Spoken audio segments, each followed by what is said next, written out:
അതിലെ യാത്രക്കാർക്ക് എന്താണ് സംഭവിച്ചത് എന്നും പറയാൻ സാധിക്കുന്ന ആരെങ്കിലും ഉണ്ടോ? വിശുദ്ധ ഖുർആൻ മുന്നോട്ട് വെക്കുന്ന ദൈവവിശ്വാസത്തിൽ അടിയുറച്ച് വിശ്വസിക്കുന്ന ആളുകൾക്ക് ഇസ്സത്തും അഭിമാനവും അഭിജാത്യവും കൊള്ളുവാൻ സാധിക്കുന്നു എന്നതാണ്. കാരണം ഒരു സമൂഹത്തിന്റെ സൃഷ്ടിപ്പിന്റെ, ഒരു സമൂഹത്തിന്റെ ഭദ്രമായ നിലനിൽപ്പിന്റെ, ചൂഷണമുക്തമായ വിശ്വാസ രംഗത്തിന്റെ യഥാർത്ഥ ദൈവവിശ്വാസം നിലനിൽക്കണം എന്നതാണ്.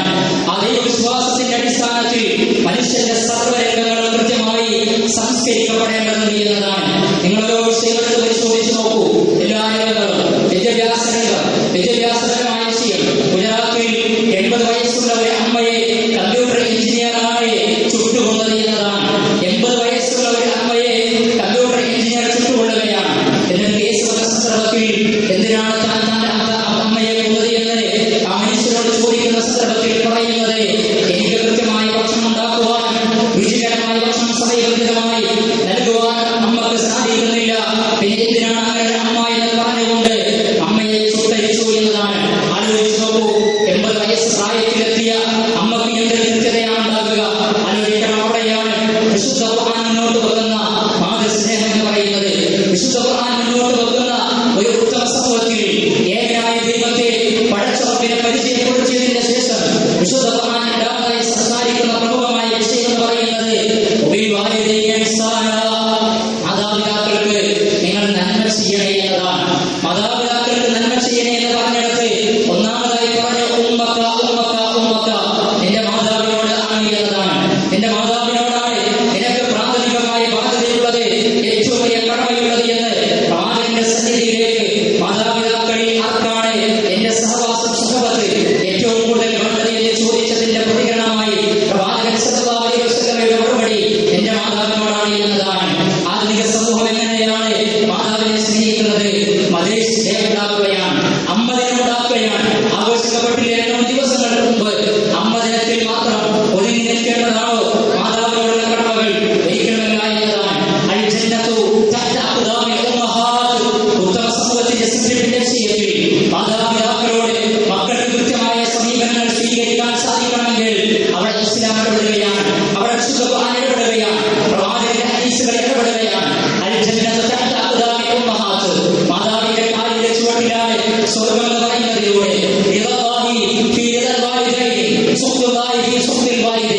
മാതാപിതാക്കളുടെ തൃപ്തിയിലാണ് അള്ളാഹുവിന്റെ തൃപ്തിയെന്നും മാതാപിതാക്കളുടെ കോപത്തിലാണ് അള്ളാഹുവിന്റെ കോപമെന്നും പഠിപ്പിക്കപ്പെട്ട ആളുകൾക്ക് ഒരിക്കലും മാതാപിതാക്കളെ നിന്ദിക്കാൻ സാധിക്കില്ല എന്നതാണ്. പക്ഷേ നമ്മുടെ വിജ്ഞാനം എവിടെയാണ്? നമ്മുടെ അറിവ് എവിടെയാണ്? അറിവിന്റെ വഴികളിൽ അങ്കലപ്പുരവെട്ടി അറിവിന്റെ ലോകയും അടകെട്ടി നിർത്തുന്നു. അറിവിന്റെ വഴികളിൽ അങ്കലപ്പുരവെട്ടി, അറിവിന്റെ വഴികളിൽ അങ്കലപ്പുരവെട്ടുകയാണ്. നമ്മുടെ മക്കൾ പഠിക്കുന്നത് പാശ്ചാത്യ സംസ്കാരമാണ്. അവർ കൊടുത്തുവിടുന്ന സംസ്കാരത്തിന്റെ കാലുകളായി തീരുകയാണ് നമ്മുടെ മക്കൾ. അതുകൊണ്ട് മാന്യമായ ജീവിതം നയിക്കാൻ സാധിക്കുന്നില്ല എന്നതാണ്. വിശുദ്ധ ഖുർആനിന്റെ ആദർശത്തിന്റെ അതിഥികളിലേക്ക് മക്കളെ തിരിച്ചു വിളിക്കാൻ നമുക്ക് സാധിക്കേണ്ടതുണ്ട് എന്നതാണ്. അതിലായെങ്കിൽ ഇതൊരു ഭീതിജനകമായ അവസ്ഥ ഉണ്ടാകും. കാരണം എന്താണ്? മാതാപിതാക്കൾ തിരിച്ച് മക്കളോട് നിർവഹിക്കേണ്ട ബാധ്യതയിൽ വഴിതെറ്റി പോകുന്ന മക്കളുടെ വിഷയത്തിൽ ലഭിക്കുന്ന എത്ര കേസുകളാണ്. മക്കളുടെ വിഷയത്തിൽ മാതാപിതാക്കൾക്ക് ദാമ്പത്യ ജീവിതത്തിലേക്ക് പ്രവേശിച്ചിട്ട് കുഞ്ഞ് ലഭിക്കാത്ത ഒരു കുഞ്ഞിനെ കാണാൻ ഭാഗ്യം ലഭിക്കാത്ത ദമ്പതികൾ അനുഭവിക്കുന്നതിനേക്കാൾ പ്രയാസവും ടെൻഷനും മക്കളുള്ള മാതാപിതാക്കളാണ് അനുഭവിക്കുന്നത് എന്നത് ഏറ്റവും ലേറ്റസ്റ്റ് സർവേയാണ്, ഏറ്റവും ലേറ്റസ്റ്റ് കണക്കാണ്. എന്തുകൊണ്ടാണ്? അങ്ങനെ ഒരു മകളില്ല എങ്കിൽ സമൂഹത്തിൽ തലതാഴ്ത്തി നടക്കേണ്ട അവസ്ഥ എനിക്ക് വരുമായിരുന്നില്ല എന്ന് സങ്കടപ്പെടുന്ന എത്രയെത്ര രക്ഷിതാക്കൾ സമൂഹത്തിലുണ്ട്. നമ്മൾ വായിച്ചു മദ്യവുമായി ബന്ധപ്പെടുത്തിയ ഒരു ലേഖനത്തിൽ, അനുഭവത്തിൽ, ആ ലേഖനത്തിൽ കടന്നു വന്ന ഒരു റിപ്പോർട്ടിൽ 22 വയസ്സുള്ള ഒരു മകന്റെ പിന്നാലെ കടാരേന്തി ഓടിക്കൊണ്ട് പിന്നാലെ ഓടി ആ മകന്റെ കഴുത്ത് വെട്ടി പോലീസ് സ്റ്റേഷനിൽ ചെന്നുകൊണ്ട് സർ ഞാൻ എന്റെ മകനെ വകവരുത്തിയിട്ടുണ്ട് എന്ന് പറയുകയാണ്. ഞാൻ എന്റെ മകനെ കൊന്നുകളഞ്ഞു എന്ന് പറയുകയാണ്. തിരിച്ചു ചോദിക്കുകയാണ് പോലീസുകാരെ, എന്തിനാണ് താങ്കൾ ചെയ്തത്? ഒരു മുസ്ലിം കമ്മ്യൂണിറ്റിയിൽ ഒരു മുസ്ലിം രക്ഷിതാവാണ് ചെയ്തത്. ആലോചിക്കണം, കേരളക്കരയിലാണ്. എന്തിനെന്ന് ചോദിച്ചപ്പോൾ 22 വയസ്സുള്ള എന്റെ മകൻ മദ്യപിച്ചുകൊണ്ട് വീട്ടിലേക്ക് കടന്നു വരുന്ന എന്റെ മകൻ, എനിക്ക് 2 പെൺമക്കളുണ്ട്, എനിക്ക് അവന്റെ ഉമ്മയുണ്ട്, എനിക്കൊരു ഭാര്യയുണ്ട്. ആ ഭാര്യ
ആ സാധ്യതയാണ് വിശുദ്ധ ഖുർആനിന്റെ വെളിച്ചത്തിൽ ആ ലേഖകൻ സൂചിപ്പിക്കുന്നത്. ഏതായിരുന്നാലും 1400 വർഷങ്ങൾക്ക് മുമ്പ് അവതീർണമായ വിശുദ്ധ ഖുർആനിലൂടെ ആ ഖുർആൻ മുന്നോട്ട് വെക്കുന്ന ദൈവവിശ്വാസം, ആ ഖുർആൻ മുന്നോട്ട് വെക്കുന്ന സാമൂഹ്യ ഭദ്രത, ആ ഖുർആൻ മുന്നോട്ട് വെക്കുന്ന കുടുംബത്തിന്റെ സ്വസ്ഥത, ആ ഖുർആൻ മുന്നോട്ട് വെക്കുന്ന ദാമ്പത്യ ജീവിതത്തിലെ സമാധാനത്തിന്റെ രംഗങ്ങൾ, സാമ്പത്തിക രംഗങ്ങളിലെ സംസ്കരണത്തിന്റെ മേഖലകൾ, ആ മേഖലകളൊക്കെ ഇന്ന് മുസ്ലിം കുടുംബങ്ങളിൽ ആവർത്തിച്ച് വായിക്കപ്പെടേണ്ടതുണ്ട് എന്നതാണ് സുഹൃത്തുക്കളെ. അല്ലാഹു സുബ്ഹാനഹു വ തആല നമുക്ക് കണ്ണ് നൽകി. അല്ലാഹു സുബ്ഹാനഹു വ തആല ഇസ്ലാമികമായ സന്മാർഗ്ഗം നൽകി. നമ്മുടെ കണ്ണിന്റെ അനുഗ്രഹത്തെക്കുറിച്ച് നമ്മൾ ആലോചിച്ചിട്ടില്ല.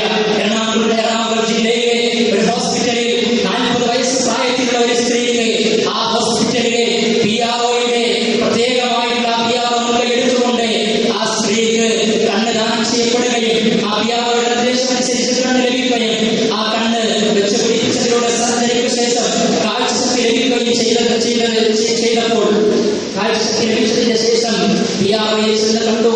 ഈ PROയാണ് എന്റെ കണ്ണിന്റെ കാഴ്ചശക്തിക്ക് വേണ്ടി അങ്ങേറ്റം പരിശ്രമിച്ചത് എന്ന് മനസ്സിലായ ആ സ്ത്രീ PROയെ ആ സാഹചര്യമൊക്കെ മറന്നുകൊണ്ട് ഓടിച്ചെന്ന് കെട്ടിപ്പിടിക്കുകയാണ്. കെട്ടിപ്പിടിച്ചുകൊണ്ട് താങ്കൾ എന്ന് പറഞ്ഞാലും ഞാനത് ചെയ്യാൻ സന്നദ്ധമാണ് എന്ന് പറയുകയാണ് ആ സ്ത്രീ ചെയ്യുന്നത്. ആലോചിക്കണം സുഹൃത്തുക്കളെ, കണ്ണിന്റെ കാഴ്ചശക്തിയുടെ വില മനസ്സിലാക്കുകയാണ്. എത്ര കാലമായി നമ്മൾ കണ്ടുകൊണ്ട് ഈ കണ്ണുകൊണ്ട്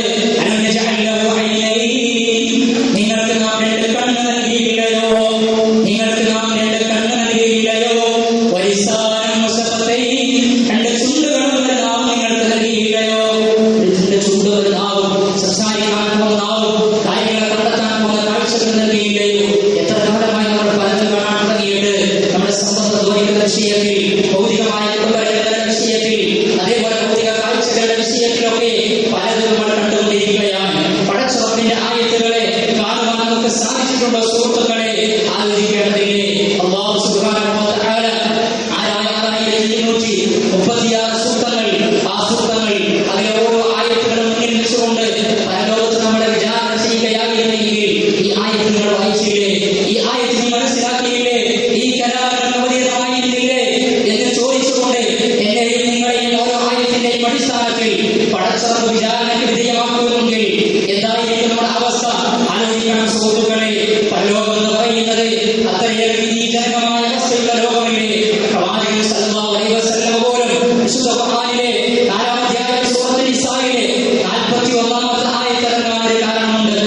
പ്രവാചകൻ സല്ലല്ലാഹു അലൈഹി വസല്ലം ഇബ്നു മസ്ഊദ് റളിയല്ലാഹു അൻഹു ആവശ്യപ്പെടുകയാണ്, അല്ലയോ ഇബ്നു മസ്ഊദ്, താങ്കൾ എനിക്ക് വേണ്ടി ഖുർആൻ പാരായണം ചെയ്യാൻ, വിശുദ്ധ ഖുർആൻ ഓതി കേൾപ്പിക്കണം എന്ന് പറഞ്ഞ സന്ദർഭത്തിൽ ഇബ്നു മസ്ഊദ് ചോദിക്കുകയാണ്, താങ്കൾക്കല്ലയോ ഖുർആൻ അവതീർണമായത്, താങ്കളുടെ ഞാൻ എന്തിനാണ് ഖുർആൻ ഓതി കേൾപ്പിക്കുന്നത്? ആ സന്ദർഭത്തിൽ പ്രവാചകൻ തിരിച്ചു പറയുന്നത് ഇങ്ങനെ തന്നെയാണ്, ഞാൻ പാരായണം ചെയ്യാതെ ഞാനല്ലാത്ത മറ്റൊരുവരിൽ നിന്ന് ഈ ഖുർആനിന്റെ ആയത്തുകൾ കേൾക്കാൻ ഞാൻ ആഗ്രഹിക്കുകയാണ്. അങ്ങനെ ഇബ്നു മസ്ഊദ് ഓതുകയാണ് വിശുദ്ധ ഖുർആനിലെ 4-ാം അധ്യായം സൂറത്തുൽ നിസാ ഓതി 41-ാമത്തെ ആയത്തിൽ എത്തിച്ചേരുകയാണ്.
വഴിക്ക് പോകാമെന്ന് അവർ പരസ്പരം ധാരണയിലെത്തുകയാണ് സഹാബികൾ. എന്നിട്ടോ അവർ അധ്വാനത്തിന് വേണ്ടി യാത്ര ചെയ്യുകയാണ്. അങ്ങനെ അധ്വാനിച്ച് തിരിച്ചു വരുന്ന സഹാബി പ്രവാചകൻ സല്ലല്ലാഹു അലൈഹി വസല്ലമയുടെ സദസ്സിലിരുന്ന സഹാബിയെ കണ്ടുമുട്ടി. ഇന്ന് എന്തായാലും നിങ്ങൾ പഠിച്ചത് ഏത് ആയത്തുകളാണ് പ്രിയമായത്, ഏത് ആയത്തുകളാണ് ചർച്ച ചെയ്തത് എന്ന് ആ സഹാബിയോട് ചോദിച്ച് മനസ്സിലാക്കുകയും അങ്ങനെ ആ ജ്ഞാനം പകരുകയും അദ്ദേഹം അധ്വാനത്തിന് പോയി ലഭിച്ച തന്റെ പ്രതിഫലത്തിന്റെ പകുതി കൊടുക്കുകയും ആ ജ്ഞാനം നമ്മോട് ഷെയർ ചെയ്യുകയും ചെയ്യുന്ന സവിശേഷമായ സന്തോഷകരമായ ഖുർആനിനോട് പ്രതിബദ്ധത പുലർത്തുന്ന അതുല്യമായ അനർഘമായ എത്രയെത്ര നിമിഷങ്ങളാണ് സഹാബികളുടെ കാലഘട്ടത്തിൽ ഖുർആനുമായി ബന്ധപ്പെടുത്തി കാണുവാൻ സാധിക്കുന്നത്. മഹാനായ ഇമാം ശാഫിഈ റഹ്മത്തുള്ളാഹി ഒക്കെ സൂറത്തുൽ അസ്റിനെ 30-ാം ജുസിലെ സൂറത്തുൽ അസ്റിനെ വ്യാഖ്യാനിച്ച സന്ദർഭത്തിൽ അവിടെ കാണുവാൻ കഴിയും സഹാബികൾ രണ്ടാളുകൾ പരസ്പരം കണ്ടുമുട്ടിയാൽ സൂറത്തുൽ അസ്ർ പാരായണം ചെയ്യാതെ നഷ്ടം സംഭവിക്കുന്ന ആളുകളെ പരിചയപ്പെടുത്തി നഷ്ടം സംഭവിക്കാത്ത ആളുകളിൽ അതിൽ പ്രവേശിക്കാൻ സാധിക്കണമെങ്കിൽ കർമ്മങ്ങളുടെ വിശ്വാസശുദ്ധിയുടെ സഹനത്തിന്റെ സതുപദേശത്തിന്റെ സന്മാതാവിലേക്ക് സന്നിവേശിക്കാൻ സാധിച്ച സന്മാർഗികളായ സഹോദരന്മാർക്ക് മാത്രമായി രക്ഷയുള്ളത് എന്ന് പരിചയപ്പെടുത്തുന്ന വിശുദ്ധ ഖുർആനിലെ ചെറിയ അധ്യായമായ സൂറത്തുൽ അസ്ർ പരസ്പരം പങ്കുവെക്കാതെ സഹാബികൾ പിരിഞ്ഞുപോയിരുന്നില്ല എന്നതൊക്കെ ചരിത്രമായിരുന്നു എന്ന് മഹാനായ ഇമാം ശാഫിഈ റഹ്മത്തുള്ളാഹി രേഖപ്പെടുത്തുകയാണ്. അതാണ് ഇന്നലകളിലെ ചരിത്രം. അവരങ്ങനെ പഠിച്ചതുകൊണ്ടാണ് അവരുടെ കുടുംബങ്ങളിൽ ആ സമൂഹത്തിൽ വിശുദ്ധ ഖുർആൻ മുന്നോട്ട് വെക്കുന്ന പരിവർത്തനം ഉണ്ടായത്. അങ്ങനെയായിരുന്നു നമ്മുടെ ഇന്നലകൾ. കേരളക്കരയുടെ പരിശ്രമം അങ്ങനെയായിരുന്നു. വിശുദ്ധ ഖുർആനിന്റെ പഠനങ്ങൾ അങ്ങനെയായിരുന്നു. വിശുദ്ധ ഖുർആൻ ജനകീയമാക്കുന്നതിലൊക്കെ നേതൃപരമായ പങ്കുവഹിച്ച ബഹുമാന്യനായ NB അബ്ദുസ്സലാം മൗലവി അദ്ദേഹത്തിന്റെ കുടുംബ പരിസരത്തെ കുറിച്ച് മേശ്ശേരിയൊക്കെ അദ്ദേഹത്തിന്റെ ഓർമ്മക്കുറിപ്പിൽ എഴുതി വെച്ചതിൽ ഒരു സംഭവം പറയുന്നത് പ്രഭാതത്തിൽ NB അബ്ദുസ്സലാം മൗലവിയുടെ വീട്ടിലേക്ക് ചെന്ന വേളയിൽ അവിടെ കാണുന്ന സിസ്റ്റോട്ടിൽ കാണുവാൻ കഴിയാത്തവരെല്ലാം ഉണ്ട്. പേരക്കുട്ടികളും NB അബ്ദുസ്സലാം മൗലവിയും അതേപോലെ മകനും മക്കളും എല്ലാവരും ഒരുമിച്ചിരിക്കുകയാണ്.